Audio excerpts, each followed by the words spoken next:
So what we're going to touch on tonight is that you have all of these observation systems. You've got the ONET, you've got the Guide for Occupational Exploration, you've got the Current Population Survey, you've got the SOC, the Standard Occupational Code, and so forth.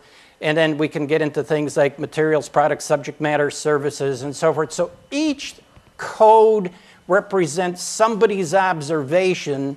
And the thing that I was concerned about was not perfection, but was there a consistent way, albeit not perfect, that people collected the data? And I found the answer was yes.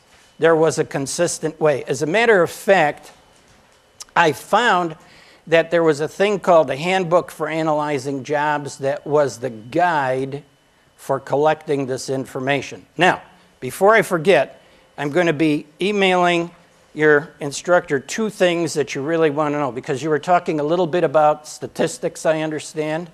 So we generate wage data. So this is a brief discussion of our wage data methodology.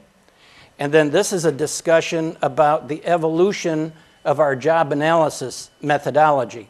Now, one of the things that we have is that in addition to me being trained by the Occupational Analysis Field Center, in other words, the people who wrote the DOT and initially developed the ONET, is we have one of the authors of the Dictionary of Occupational Titles, Tom Kearney, who is our director of occupational analysis.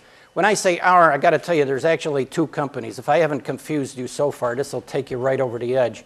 There's Career Planning Specialists, which is the counseling arm of what we do, and then there's Career Planning Specialist Software, and actually I've got 1 foot in each company here this evening.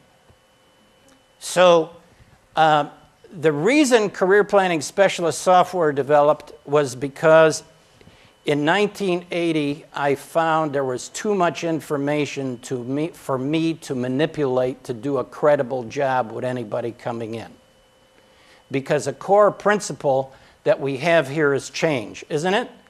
So when we're working with someone and we provide some information to that person, the individual may change, which means if you're using paper systems, this could take forever. And most people don't have forever. Now, one of the core principles that we're going to cover is that all occupational information is universal. In other words, the law of gravity is universal. It doesn't care who you are, or what you're doing. It is what it is, right? So it's a law. So for example, if I drop my pencil and it floats to the ceiling, we're in trouble.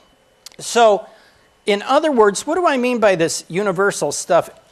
What I'm going to demonstrate to you today is I don't care if you are disabled or not disabled, or you're a student or not a student, the information is universal.